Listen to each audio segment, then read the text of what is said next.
Yes, we are live. Thank you, Facebook, for the notification. Everyone, welcome to an exclusive next level webinar, How to Set Business Boundaries, featuring the one and only Rob Cook. I'm your host, Adam Carswell, joined today, as always, by our amazing co-host, Fletcher Wheaton. And as I mentioned, today we are entering the mind of Rob Cook, who is the host of the Contenders Wanted podcast. I got to say, being a guest on the show too, and just seeing who he's brought onto the platform early on in his podcasting journey, quite frankly, it's an amazing show. So go subscribe to the Contenders Wanted podcast. Fletcher and Rob, I'll flip it over to you real quick, guys. One, how are we feeling today? And two, what are we most looking forward to? I guess we'll go in that order, Fletcher and then Rob. What's going on, everybody? I'm really excited about this one. Everything's good on my end. And I do have to admit, sometimes the boundaries get a little blurry, whether that's business, family, purpose, things like that. The ability to say no to things and stay on track with priorities. So this is definitely something that I always have the notepad ready for the webinars, and I got this one out. So looking forward to Rob's presentation here. Well, thanks, Fletcher. I appreciate that, man. I have to admit, usually when I've helped out in the last couple of these next level webinars, I usually am really comfortable. And today I am a little bit tense. I enjoy speaking, but this is a totally different experience when I get the opportunity to come on the show. Adam, thank you so much for the invite and to be able to share something that's hopefully of value for the audience. I know for me, this has been an area that I've thought about a lot. I've practiced a lot, and I just hope that whatever it is that we share today is of value for your listeners and for anyone else out there who's struggled with all these same things as well. So thank you. Appreciate it. Yeah. And, with a lot of these webinars, what we'll do is kind of throw some teaser content out there. And I want to give a huge shout out to Joe Coveney on our team, Rena Guerrero as well, who's with us here, and a few others that have helped make today happen. I really liked the teaser interview that Joe did with you, because it already has what we're going to get into here today has already just the advertising part has already changed a few things in my personal life. And so I know we're going to get a lot from what you're going to share with us here today, Rob. And guys, today's webinar, by the way, is sponsored. I know Fletcher's going to have a big smile on his face for this one. It is sponsored by Cabo Key Real Estate. Cabo Key Real Estate helps their buyers find the right properties in Mexico through the power of education.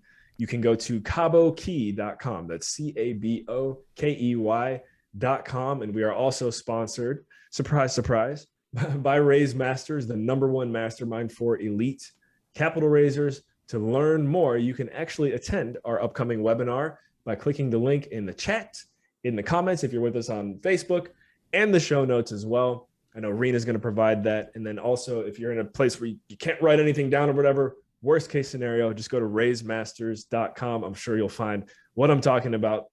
And here we go. If you're with us live today, guys, we just want to say thank you so much for investing your most valuable resource with us. And not only your time, but your energy and your focus. We all have a limited amount of time, but what we have true control over is our energy and focus. So thank you for being here with us. Let's go ahead and get the chat box warmed up as well. Go ahead and punch in your name, where you're tuned in from. If you're with us on Facebook, if you don't feel like joining us in the Zoom room, which there is a link there for you to do so, you can just drop a hashtag next level in the comments. Let us know you're with us. Help us generate a little bit of traffic, And then if you're with us on the replay, be sure, and if you're with us live, to smash the like and smash the subscribe button.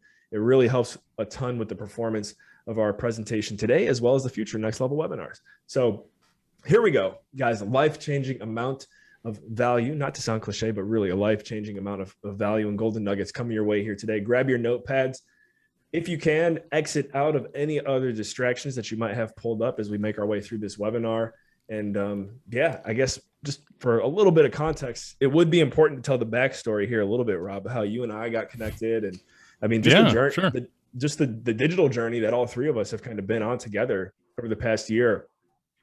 Next Level Webinars became a thing a little over a year or close to a year ago. And Fletcher and I, we didn't really know what we were doing. We're just shooting from the hip, bringing a bunch of cool people on. And along the way, we're like, okay, we need some help putting these things together. Who can we reach out to? Who do we know, like, and trust?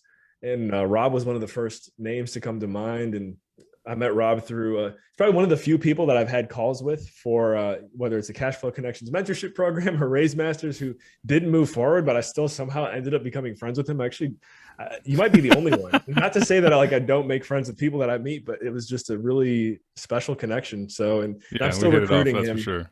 Like, guys, obviously this is part of my recruitment process. We're gonna get him in eventually, but you'll get me.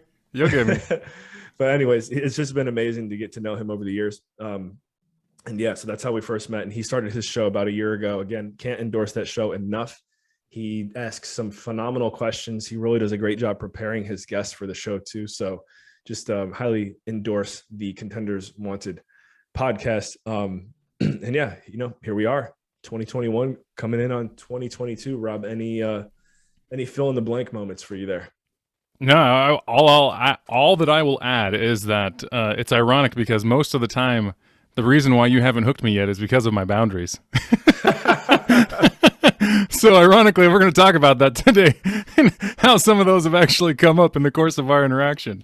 So, I think it's going to be really good. This is good stuff. That's perfect. I hope everyone's really on the edge of their seats here now, because I'm ready to hear it too.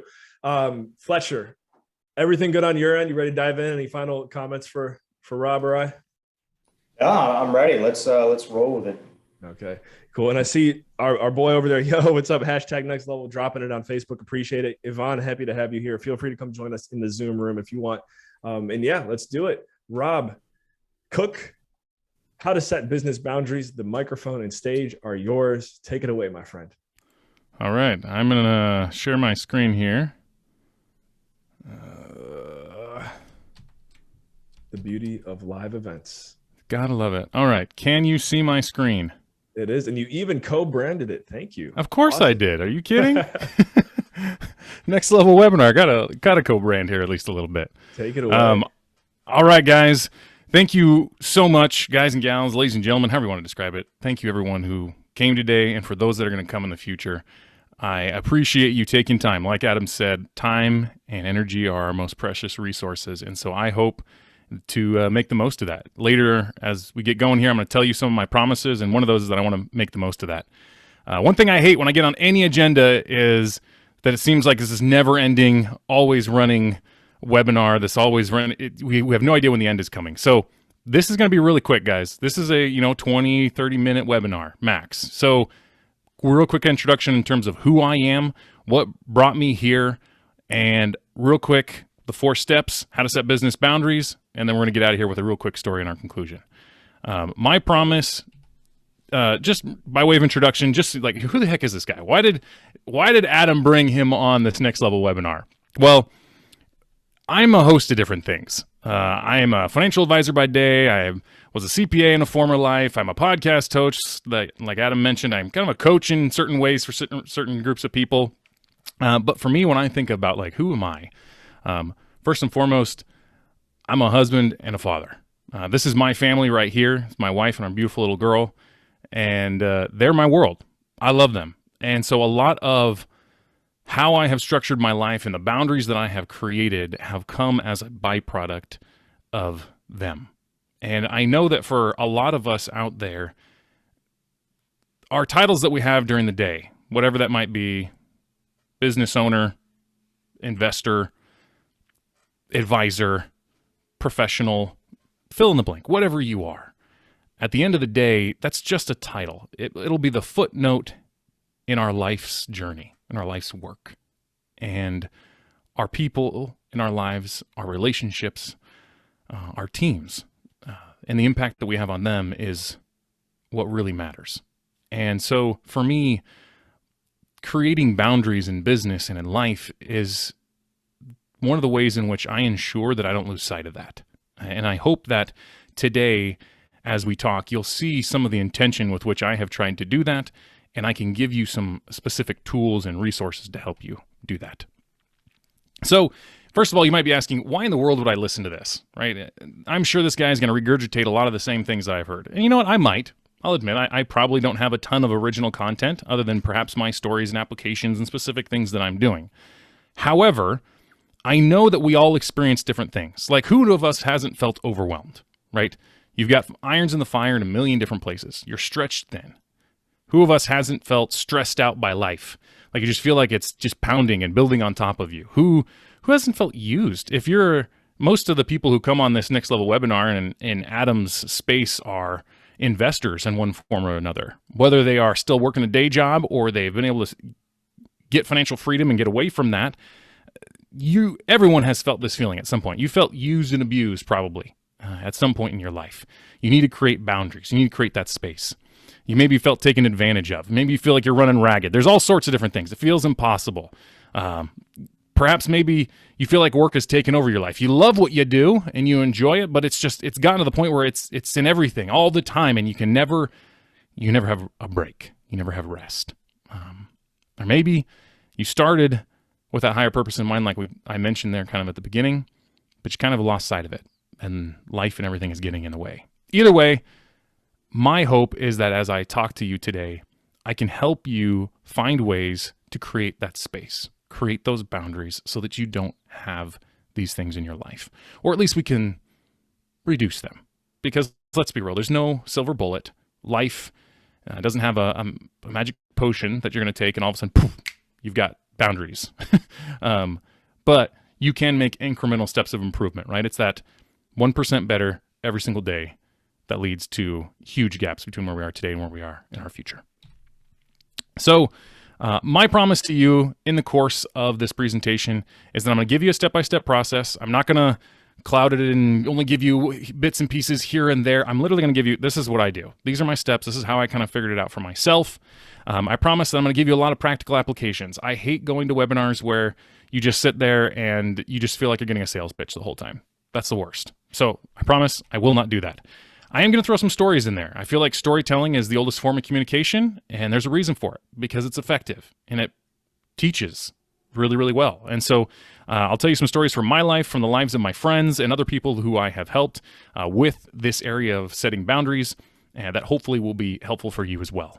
And last of all, hopefully a little inspiration, a little hope for those that might feel like they're buried underneath their load of life currently. So let's just jump into it. First of all, how do we do this? Step 1, clarity. Step 2, overcome your myths. Step 3, practice with your personal boundaries.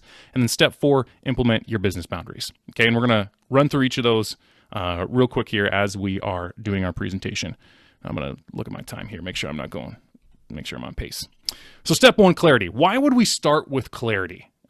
In my mind, clarity is so important, and clarity in lots of different areas. But when we ask why, I always think of this quote here, and I wish I knew who the philosopher was. I just heard it in a speech given quite a few years ago by someone who I respect deeply. Tell me sufficiently why things should be done, and I'll move heaven and earth to do it. And I think that is so true in our lives. If you watch some of the webinar pre-recordings, some of the things I had shared, I talked about how if our why isn't strong enough, if our purpose behind creating our boundaries isn't strong enough, they can't bolster it when we get pushback. We won't have the strength that we need to be able to hold fast to those boundaries and maintain what's actually most important in our lives. So I always start with clarity. I always start with why.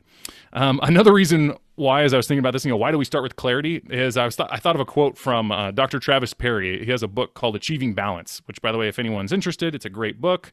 It's specifically meant for financial advisors, the profession that I'm in. But it has a lot of applications for all of our lives. And I love this line that he had here in his book, and specifically this idea of, if you're not careful, you're just going to become a more productive workaholic. For those of us who want boundaries, who want time, want freedom, a lot of times you start off with this idea of, I got to be more efficient. I got to have the best tools. I got to do my job the best. And that's good. That's true. But if we don't have boundaries, all we're doing is becoming a more productive workaholic. We're just going to put more work into the space that's there. Because instead of creating the space and then creating the boundary, all you did was reduce the amount of work that can now then be filled up with more work. So you have to have the boundaries in order to really create the life that you want to live. So that leads us here to step 1. What do we do to get clarity? What are some of the things that we should have clarity around? And we're going to talk about those next. So first of all, what do we need clarity on? The first one is legacy. This is something that I talk about a lot on the podcast. I talk a lot about in my social media. For me, legacy is defined as living a life worth living. Most people think of it as kind of the end of the plan, the end of life type scenario, but legacies are built by what we do today. And so you need to get clarity around, what do you want the purpose of your life to be? What do you want your ultimate legacy to be? Now, that's different than your purpose, right? That's actually the next one I put on here. Your purpose is more like your life's work. What is the work that you do for the execution of your legacy? Your legacy is, what is the value of your life? What is the impact that you're making? What is the good that you are doing in the world? Mine is closely tied to my family and the other families that I come in contact with. But for each person, your legacy is different, and it might even change over time, but it is something that if we don't keep that in mind, kind of like the Cheshire Cat and the story Alice in Wonderland, if we come asking, where do I want to go? Well, it depends on, which path should I take? Alice asked the Cheshire Cat, and Cheshire Cat says, well, where do you want to go? Because depending on where you want to go will depend on what path you take. And it's the same thing when thinking about legacy and purpose. You got to think big picture. You got to think with the end in mind. Start there when gaining clarity before you start trying to set boundaries. Think of, what do I want my life to become? What do I want to create out of my life? If it's just, I want a lot of money, well, that's a very different legacy than someone who says, I want to have deep, profound, meaningful relationships that will outlive me for generations to come. It's very different things. And the way you set your boundaries and the boundaries that you set are very different depending on what you want as your legacy and as your purpose. Other areas in which you can get clarity on that are helpful in this process are your identity. Identity in terms of what is unique about you. What are the unique gifts and talents that you bring to the world? What is the one thing that's special about you? And that sounds a little kind of foo-foo, oorah, kind of... my background is in accounting. I'm a very logical A+B type person, but it really is important to figure out your identity, your unique special gifts. So one of the guests on my show called it your magic, right? Because if you know yourself better, you know how to maximize then your purpose and your legacy long-term. Long-term. The next are your values.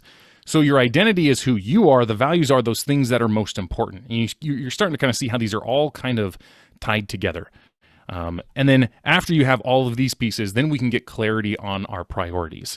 Now you might be asking, well, how do I figure that out? Some of you, if you've done a lot of the legwork to figure these things out yourself, you might already have thought of the 2 or 3 things that are helpful for you.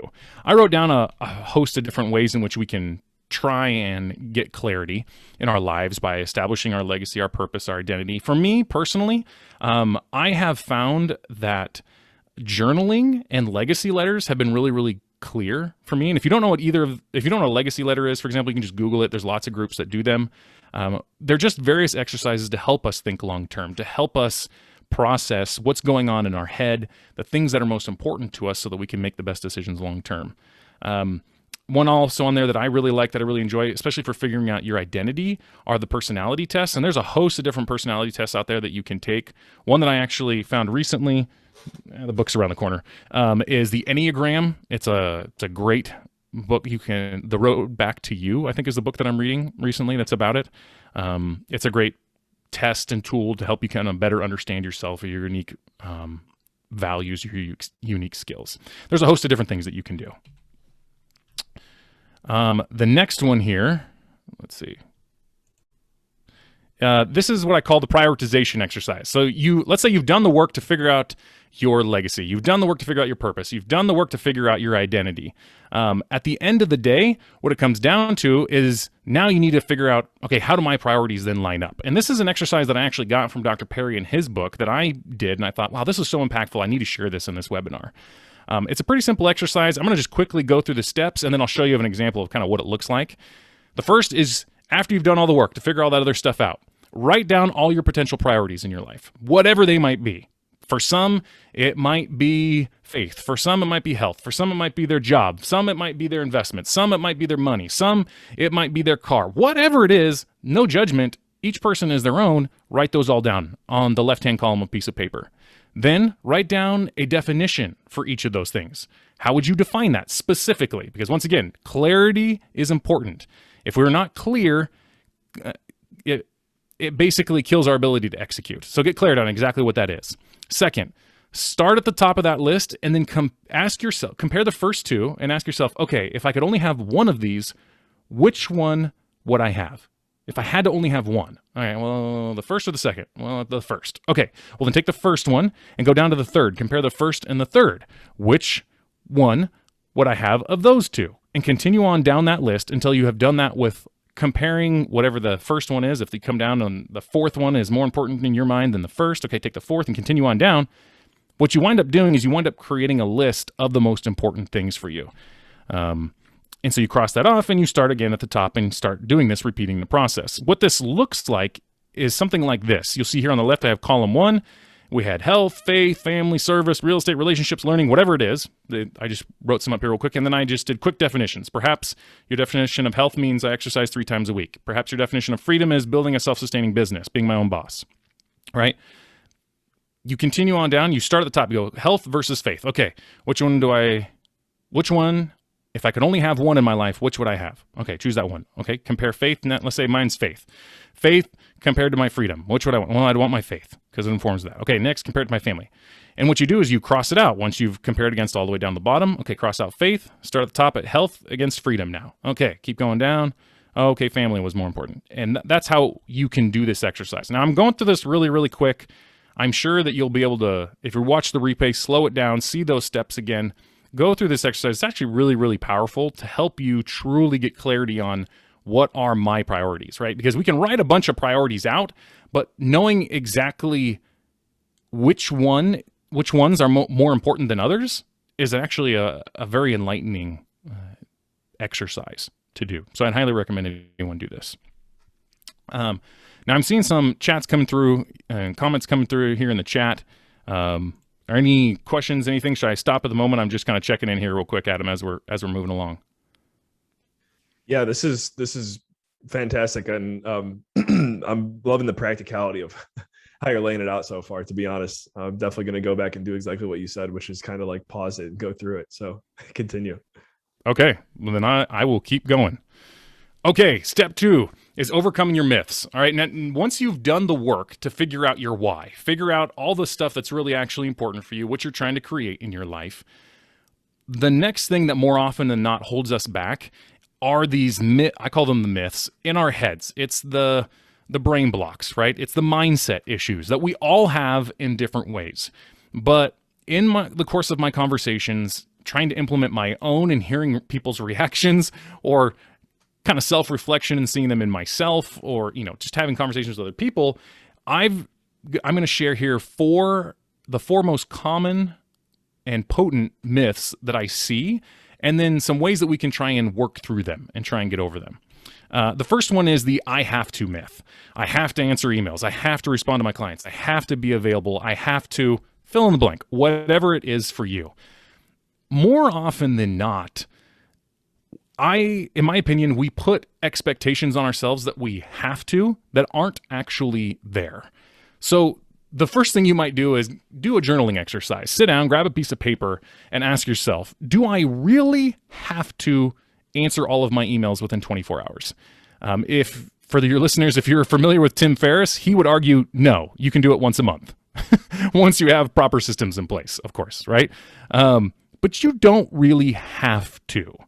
Now, there are some businesses where maybe you do, but for the vast majority of us, I'd argue you probably don't have to immediately respond to all your emails or immediately respond to all your clients or have to be available 24/7. As my wife liked to say to me, you're not a brain surgeon, Rob. No one's going to die, right? I started off my career in public accounting, which is a great place to start. I learned a lot there, but frankly, most public accountants have no balance or very little balance, and therefore they're working all the time, and they act as if their job is the end of the world when they act like they have to, but really you don't.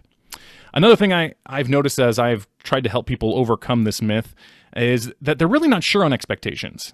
So, for example, I've heard this when I was talking with another coworker about how she could create some balance, and she said, well, I have to be available to respond to my boss if he sends me an email at night. I said, well, really?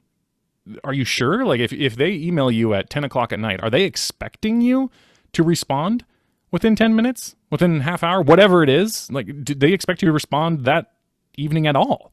Are you sure? More often than not, I found that for most people, especially since we're using emails here in this example, most emails that are sent late at night is just an FYI so people don't forget.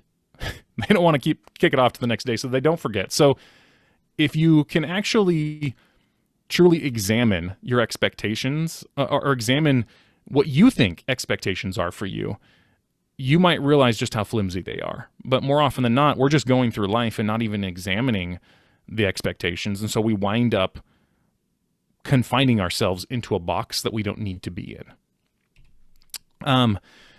This is another thing that you can do to kind of overcome this one as well. You know, what's the worst case scenario? But this comes into play into another myth, so I'm going to just quickly brush over this one and keep going. Myth number 2, I'll miss out on fill in the blank. Business, opportunities, emergencies, whatever it is. All of us have our version of this. I'll miss out on this. And at the end of the day, in my opinion, this entire view of life or your boundaries or whatever it might be is just a difference of scarcity versus abundance. For those who may not be familiar with what FOMO is, that means fear of missing out. I learned this acronym with my nieces and my little girl because they had FOMO all the time. They didn't want to miss out on what the other little girls were doing. And that is so true in so many of our lives. If you think that you're going to miss out on something, you're probably not. Because you're probably coming from a position of scarcity where you think that there's a finite number of opportunities or there's a finite amount of business. When in all reality, especially in today's day and age where we have the ability to connect with people across the world, like I have literally never met Adam, but I feel like we've developed a pretty good friendship and a working business relationship, even though we're, halfway around the world from each other. That's just not the case, guys. The world is full of opportunities, full of new business, full of new adventures. But you have to be willing to see them. You have to be willing to create space for them to be there. And honestly, have a little faith. So I'd like to tell a quick little story here. For me, one of my personal boundaries is that I do not work on Sundays, period. This was something that I started in college, and I noticed it had a huge impact on my ability to perform the rest of the week, and I've just carried it over to the rest of my life going forward. This was even the case when I was in public accounting working 80-hour weeks. I would do everything in my power to make sure I did not work on a Sunday. But that boundary got a lot of pushback a lot of times.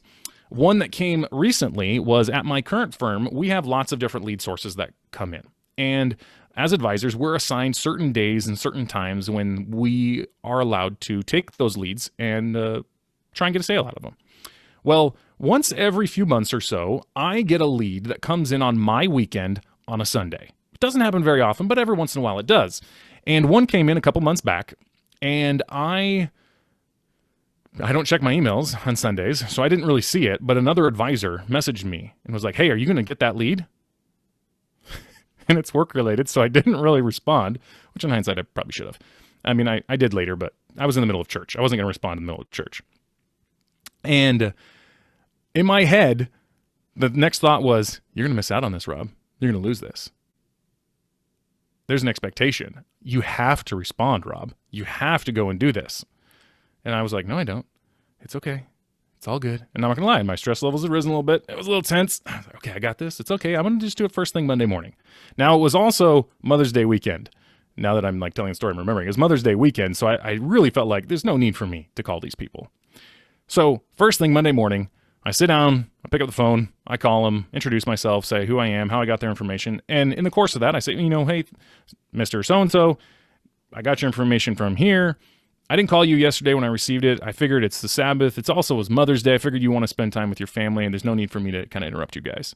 He stopped me mid-sentence and just thanked me profusely because the previous day he had been inundated by multiple other advisors trying to call this guy, trying to get his business, just poking at him all day long, and he could hardly enjoy his day. And I wound up getting the business because I hadn't actually called him on a Sunday. I hadn't done what I was, quote, supposed to do, what I had to do.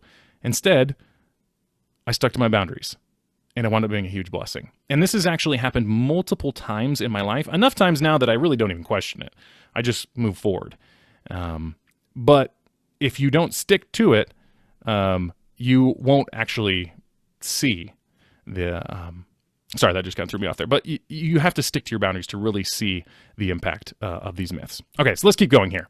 Next myth, fear of backlash. This is another one that I see a lot of times, especially for those that are still employed. If you have a boss that you report to, you're like, oh my gosh, my boss is going to do XYZ, or I'm going to have XYZ repercussion if I don't do the thing that I have to do, if I'm not available for my emails, or if I'm not whatever. If I don't say yes to this project that I don't have capacity for, whatever it might be. The fear of backlash is a real thing out there. But the best way to describe how to overcome this is to think of the worst case scenario. Now, to do this, I'm going to tell you the story of Kyle Marcotte. Now, this is Kyle. He's a young guy. He was the first guest on my podcast, Contenders Wanted. And he has a pretty incredible story for those who don't know him. He is a multifamily, apartment multifamily syndicator based out of Texas now. He was in Tennessee.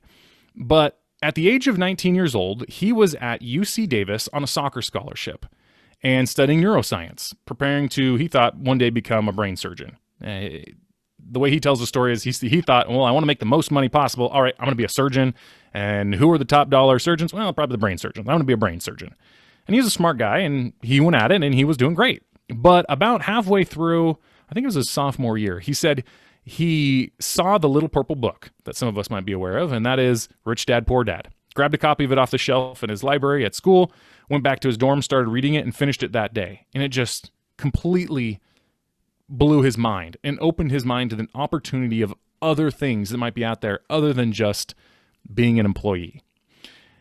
What this did is it led him down this path where he started to go and check out books left and right, trying to learn as much as he could about investing, about an investment mindset, about financial freedom, all sorts of different things. And just, he got a little bit obsessed, more than a little bit.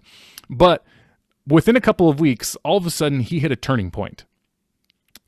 He saw the light. He saw what could be. And he had an opportunity to make a decision. He could continue down the path that he was on before. Just play soccer, just do the things that he was told that he should do and that people were expecting him to do.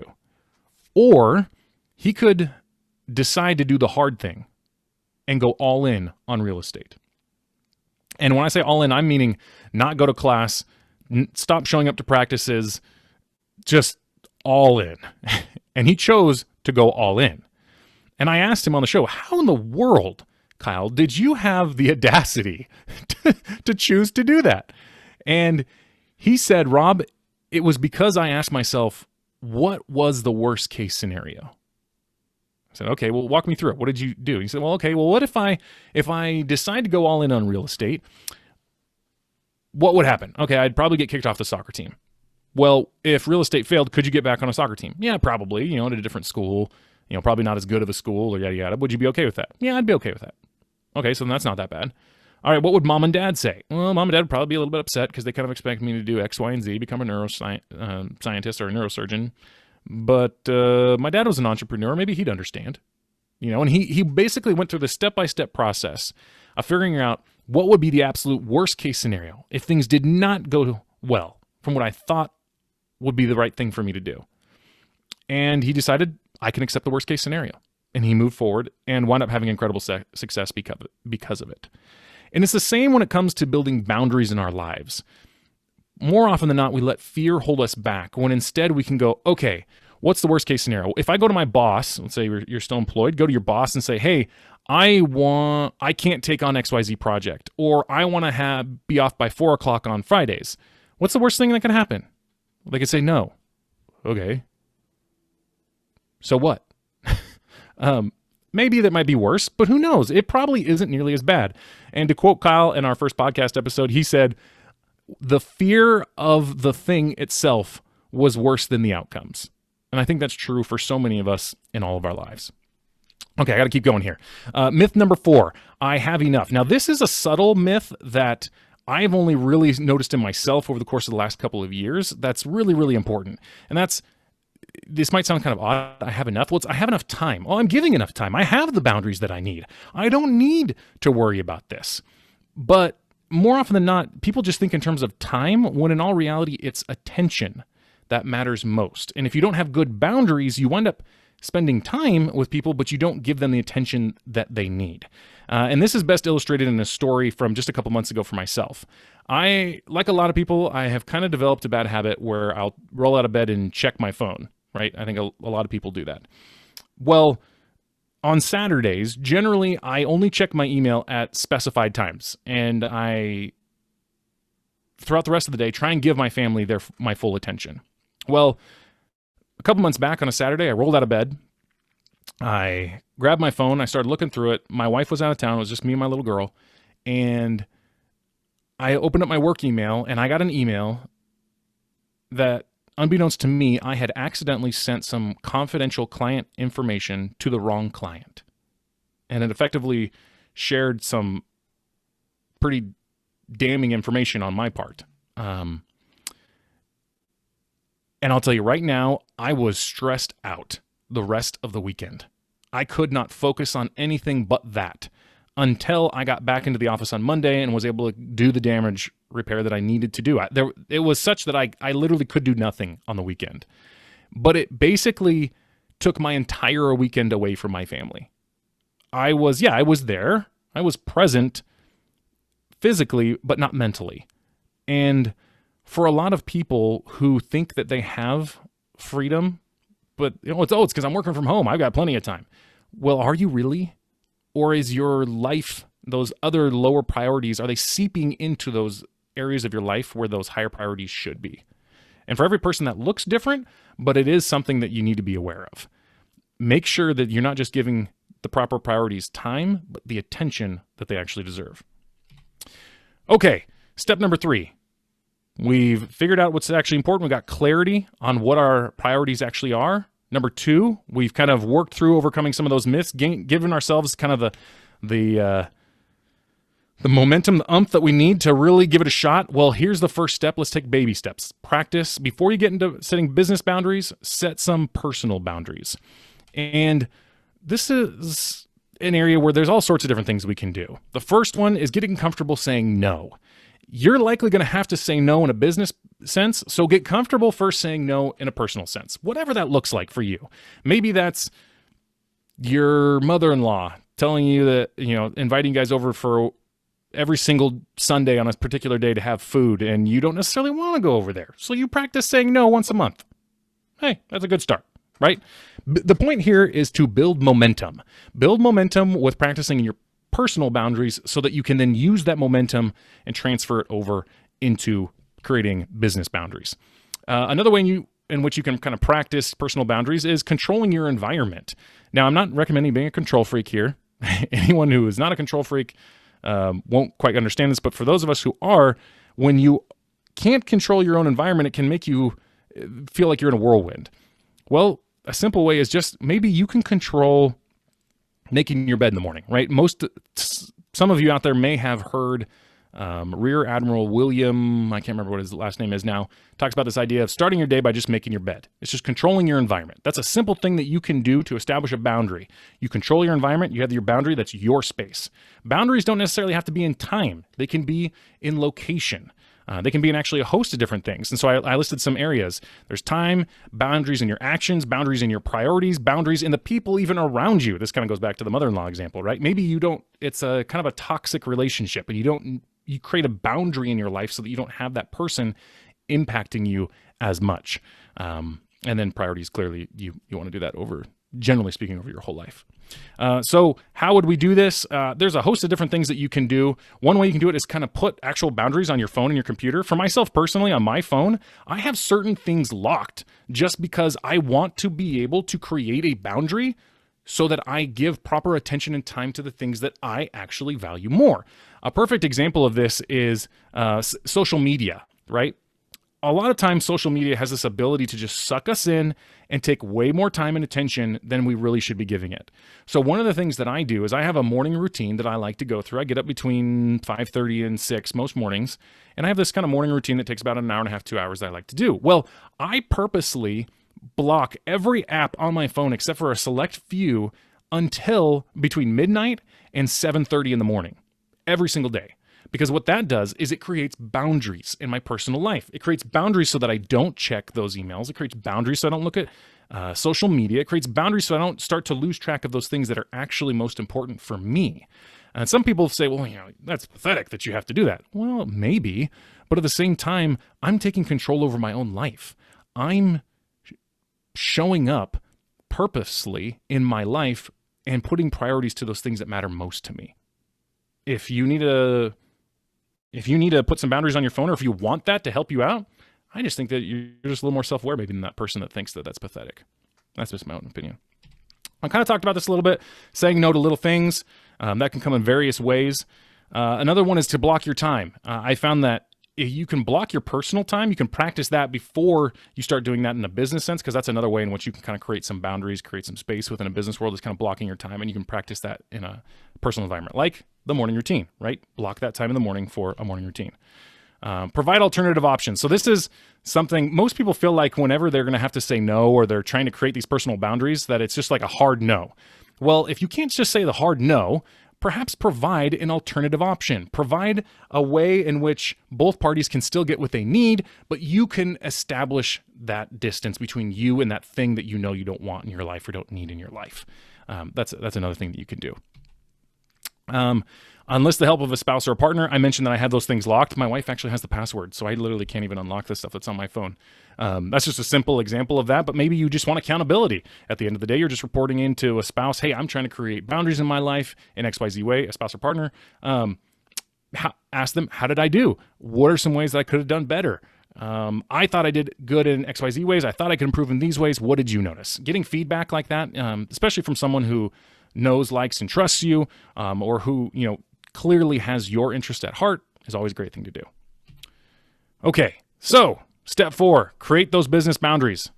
So we've talked about this. The first step is to get that momentum. We talked about doing all this work that leads up to this. Take the momentum that you've got and put it to work in your business environment. Have a little faith. Things will work out. It's going to be okay. Overcome those myths. So how are we going to do this in a business environment? First, set your expectations early. I have found that when it comes to business boundaries, the sooner you can start to set the expectations, the better. So if you are an employer, set expectations with your clients and with your employees early. Don't just drop it on them, because let's be real, none of us like that. If you are employed, have the conversations before you even want to implement it with your boss. Say, hey, I'm reading XYZ book. Maybe it's 4-Hour Workweek by Tim Ferriss, or High Performance Habits by Brendon Burchard, or any number of books that have topics around this sort of stuff. Hey, I'm reading this thing, or I watched this webinar, this next level webinar, and they talked about these ideas. What are your thoughts? Hey, have you seen anyone else do that? I'm just kind of curious. I'm thinking about maybe trying to try a couple of these out. Just set the expectations early. Give people the space that they need to kind of process things. Second one, we talked about clarity for ourselves in terms of what we think is important, but we also need to then communicate clearly what those boundaries are that you want. The likelihood of you being able to establish a boundary is directly proportional to the clarity with which you provide on that boundary. So like for me, I say no work on Sundays. Well, that's pretty clear. If it's Saturday, you know that I'm willing to do work. I don't care, even if it's a weekend with my family, I can do some work on that. That's fine. Or I am not going to look at any apps that might be distracting until 7:30 in the morning, period. There's clarity there. Create clear boundaries. Like I put on here, confusion is the enemy of execution. We don't want confusion. We want clarity. Next thing, you don't have to be confrontational, but you will need to be firm. And that's why we built this momentum initially. I've found that in my own experience, as I have tried to set boundaries, that sometimes it takes some iterations. It takes multiple rounds of trying to figure out what works best for everybody. So you do need to be firm. You need to be able to hold your ground. You need to be able to say, no, this is important to me. I know it's important to me. That's why we do the work of getting the clarity on your legacy, on your purpose, on your identity, all those things, because that gives you the ability to be firm without being confrontational. This kind of goes along with setting expectations early, but perhaps think of starting small when it comes to your business boundaries. I know for myself, for example, in my employment, there's this expectation that you need to respond to your emails all the time. Well, I wanted to test that. So I said, well, what if I only responded to my emails 3 times a day? Okay, People went along with that. Great. I probably couldn't say, oh, I'm not going to respond to emails this week. I'll just respond to all my emails on Friday, right? That's not going to work. But you can start small and then slowly ramp up to where it is that you want to be. Another one, how to set our business boundaries, is do some trial periods. This is a great way to help your employees or your employer or other people in your life see that you're trying to do something without them feeling like they have to commit to it 100%. Because for some people, that commitment is just too big of a hurdle, right?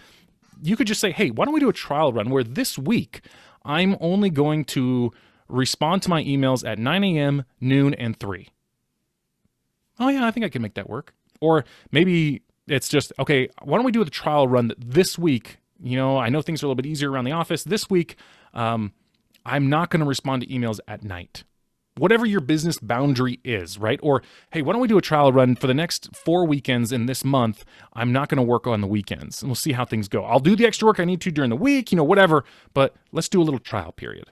Like I said, it enables people to be able to not have to commit fully, but then still be able to make progress in the direction of creating those boundaries for yourself.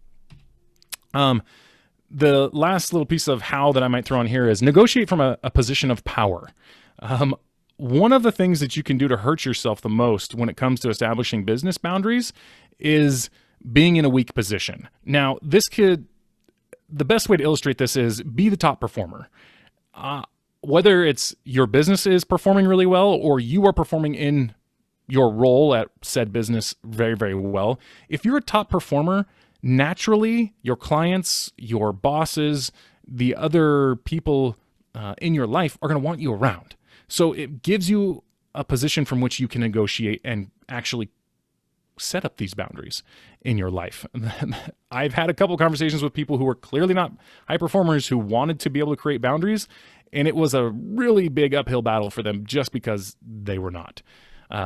This is a Tim Ferriss item here from 4 Hour Workweek as well. Improve your efficiency. He talks about it in the context of creating a 4-hour workweek, but this is just creating boundaries. If you're more efficient, this kind of also draws back on that original quote from Dr. Perry. We don't want to become the more efficient workaholic, but become more efficient so you can create gaps to be able to make the boundaries and to be able to make space in your life. That's one purpose why you do that. One thing that I would also add when it comes to business boundaries, business boundaries can be applied in a host of different areas. We've talked about emails extensively. Lunches is another one. In my personal experience, when I was in public accounting, everyone worked all the time through lunches. And I'll admit, this was a bad habit that I developed. This is one that I was still working on. But I try to make it a practice that every day I take a lunch. Because if you don't, you are allowing life in one way, your business in one way, to overrun your boundaries. Create space, create time, practice holding it off and create lunches. Even if it's only a 10-minute lunch, hold a lunch. Create a boundary where it's your time to step away and recharge in some way. Workload is another way in which you can see this. And I have a story that I'm going to share shortly about this.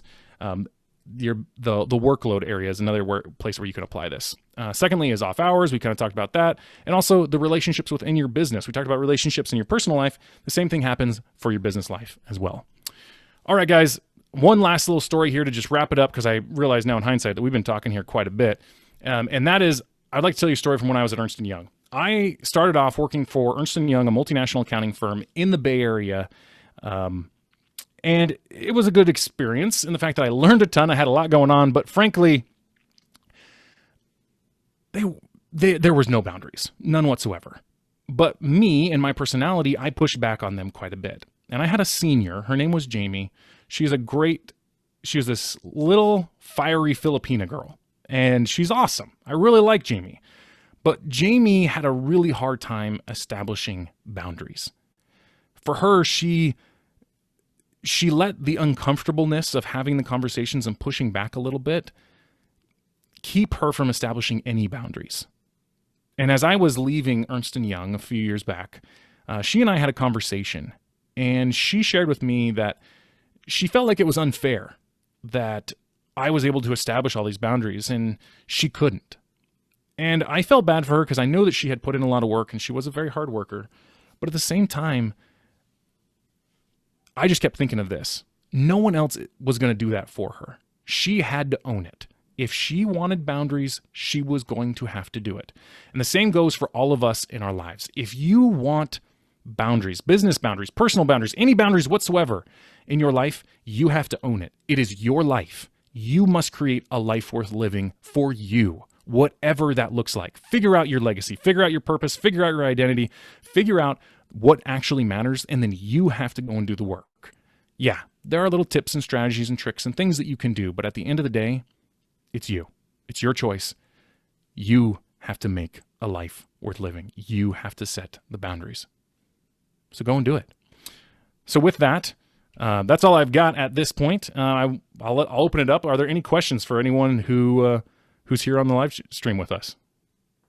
That was awesome. That was like, I mean, we could just like mic drop and walk away at that point. And I wasn't even expecting like the Ernst & Young Grand Slam to end it. That's a heartstring moment there for many reasons. And the first thing that catches my attention is a lot of us have some type of experience in our history working for or with a Fortune 500 caliber company that wants you to work. I mean, oh yeah. I was in one where I kind of got sucked into it, right? I didn't have to. It was you used a quote earlier in the presentation about something about don't get productivity and boundaries mixed up. I can't remember the quote, but Mm-hmm. There's been times in my life where I worked 14-hour days like it was just expected. Yep. And lessons, obviously, as you outlined, can also be learned. Good lessons can be learned from that. But anyways. Oh yeah, no, for sure. For anyone who's listening to this, please trust me. I work hard. I work really hard. I'll still work like 10 plus hour days all the time, but they're on my terms. And I make sure that the things that I prioritize in my life get the time and attention that they need. I'm not at all saying this is your excuse not to work hard. If you want to move forward in life, you got to work hard, period. And then you, Adam Carswell, I know you work hard, so I'm not at all worried about that. Thank you. And I know our co-host Fletcher Wheaton, speaking of boundaries, he has a boundary that he set in order to make sure he can get back to Cabo with his family. So I think it looks like he might still be here with us. But Fletcher, if you are able to chime in here, feel free to do so. And guys, if you have questions or comments on the presentation, again, whether you're with us on Facebook or here on Zoom, don't be shy. Shoot us your questions. I got a few here that came in as well that I want to get over to you, Rob. But the first thing that comes to mind for me is, well, actually many things do. I can't tell you. I got a lot of notes here. So I'm like, all right, which is the first one I want to get into? The phone one was a big one that you mentioned. And especially being in a work from home environment now, a lot of us, I have to certainly catch myself and make sure I do everything I can to make sure when I leave the office, I'm putting 0 to minimum attention on my screen. Because otherwise you you have to know yourself, right? Like I know I'm just going to start responding to emails because it's like kind of like that inherent workaholic maybe that you referenced. Like, oh yeah. Yeah. We all got it in there. Yeah. So that's a piece where if anyone tuned in right now, if you haven't tried to set some type of like phone boundary, I think that's a great, very practical place to begin. One thing I've also found is creating that physical boundary is really helpful. So like for my phone, for example, I have the same tendency. If I pick up my phone, I have my like 4 or 5 apps that I go to. That's my business stuff that I need to check, right? I think all of us have those. Well, what I do to combat that is I literally will leave my phone in a different room from me. So it's not in my pocket. It's not even close by where I can just reach over and grab it. It's literally in another room where I have to get up and walk over there and pick it up. Just create enough friction that I have the boundary that I need to be able to maintain that. Love it. And I think I see his camera like flickering there. It's like Fletcher might be at the airport at this point. Fletcher, if you can hear us, just feel free to jump in here at any point in time.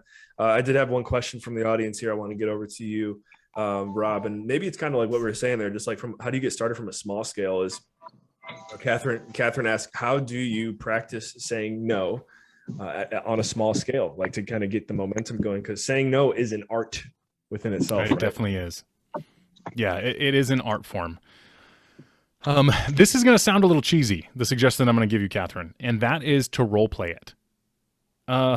Start in an environment where there is literally no impact for you saying no. For some people, literally just saying no is very, very difficult for them. And that's okay. That's just some personality types, right? For me, it was easier. You ask my wife, I have no problem saying no. But that's also come because I've practiced a lot. Sure. But perhaps sit down with a roommate, with a friend, with a family member, and just say, hey, I'm having a hard time at work saying no to XYZ thing. I want you to pretend to be my boss giving me XYZ assignment. Or I want you to pretend that you're my mother-in-law, since we use the mother-in-law example, right? Who is wanting me to do A, B, and C. You just help me practice how I'm going to say whatever it is that I need to say in a non-confrontational, a non-forceful way that's just being firm and sticking to my boundaries. I think that's a great way to start. Start there. Start with role-playing with someone, and then that'll allow you to be able to kind of think through it, to kind of talk through it at least a couple of times so that when you get to that real environment, hey, this isn't the first time you've done this. I found that that's really, really helpful, actually, is to kind of start there if everything else feels a little too daunting. Yeah. I like that. I've actually never even thought of the role play approach. But that's such a great way. I know even from like a sales perspective. Oh yeah. It's used all the time in sales, right? Yeah. How do you respond to objections? You can do the same thing with a boundary. Practice saying no. And then when they object or they push back, how would you respond? How do you handle it? So you don't have to necessarily handle it on the fly. Love it. And Fletcher did shoot me over a question here to ask you. I do want to confirm before I ask it, Fletcher, are you able to unmute and throw it in the oven? Yeah, can you hear me, Adam? Yeah, you're coming. Yeah, we can hear you.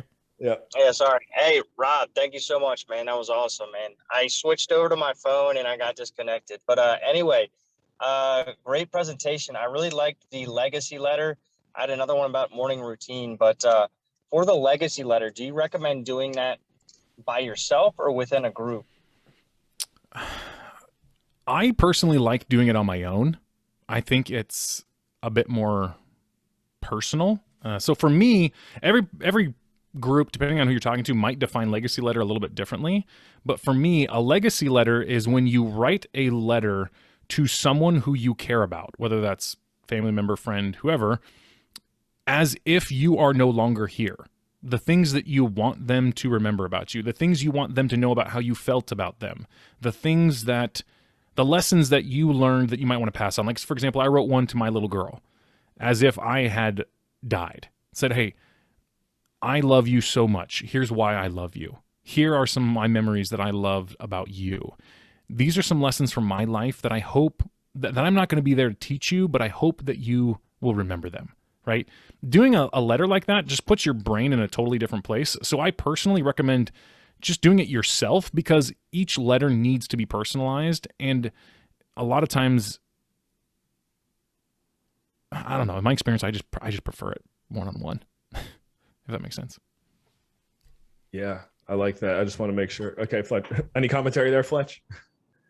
No, I mean, that helps out a lot. Did you share that with anybody, or was that like feedback that you got, or that was just something you wrote and that was basically the end of it? For me, I had just kind of come across the idea and I thought it was a really cool thing to do. And so I just did it. I shared the results eventually with my wife, and she basically said, you're not going anywhere. I don't want to read that. You're going to make me cry. But I shared some of the things that I had said in it. So my experience is mostly me just doing it one-on-one, but I do know that people do it in groups, and it can be helpful to at least bounce ideas off of sometimes. But at the end of the day, it needs to be you and your words and the things that you want to outlive you.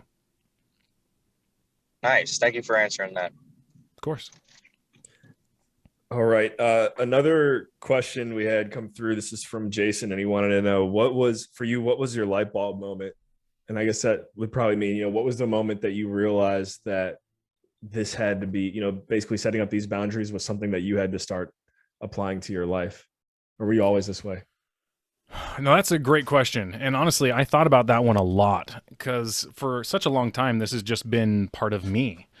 But on further reflection, I realized that this came pretty early in life because of some examples that I had. Now, I mentioned that I had started establishing boundaries in college, right, where I talked about how I wouldn't do schoolwork on Sundays. Well, a large part of who I am and why I do what I do is influenced by my faith, hence the no Sunday work, right? But my family is second to that, and that includes my parents, that includes my grandparents. My grandfather was a very, very successful entrepreneur. Not like hundreds of millions, and not like we're bougie over here. We were upper middle class, but he was very successful.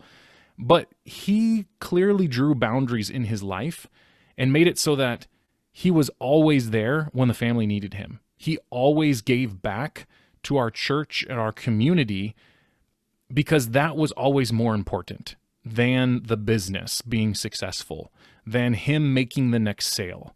And as a kid watching that, suddenly it showed me, oh, hey, Rob, this is actually what is important in life. My grandfather was willing to sacrifice certain professional successes for the purposes of these other things that were higher priority to him. And so as I got older, I looked around and I said, okay, well, then what's important to me? And, because of my background and things that I did, a lot of the priorities were similar, but it taught me to prioritize first things first all the time. So I guess in a way it's kind of always been there, but on further reflection, it really came from my grandfather and from my parents doing those types of things and making the sacrifices where necessary that really stood out to me as a kid. I love that. And I think it needs to be reiterated. And it's something that, I know in working with Hunter, we've made it very clear that we are zero to not responsive at all on the weekends when it comes to everything we're doing at ASIM and Raise Masters. And I think the closed on Sundays needs to be taken into serious consideration by everyone, or maybe Saturdays, or maybe just a day during the week. Like just pick a day during the week, because whatever your day might be. Everyone knows the companies that are closed on that one day. Everyone knows Chick-fil-A is the best chicken sandwich at a fast food restaurant you could get in the whole world, pretty much, right? And everyone knows you can't get it on Sunday. Yep. And it's however you want to look at it, human psychology. I mean, you name it, but it's a very So it's just, thank you for bringing a lot of this to the light here today, Rob. And of course, I know I got like I said, I took a ton of notes here. I got a billion other questions I could ask you, but I just want to flip it over here and make sure. I want to pan the audience. I know Mir commented in there. Yvonne, happy to have you here. Yvonne is one of our young, hustling, up and coming Raise Masters. So I'm going to highly endorse that connection. Make sure you and Rob get connected. That'll be good. Yvonne, stuff. hit me up. Actually, here's my connection information, my email, LinkedIn. I know that it'll probably be shared in the notes or the comments, but here it is as well in the presentation. Love it. So we do have to start winding it down. Even though, as we mentioned, I think we joked before the webinar, Fletcher's in a different time zone. So it was like, wait, Rob's going to present for 2 hours? It's like, no. Got some boundaries. And at that, I still talked longer than I should have, honestly. Let's be real. That went a little bit longer. I apologize. All good. It was golden, and we had some great, helpful commentary along the way. So excited to get this on the Dream Chasers platform, on YouTube, all those other beautiful places.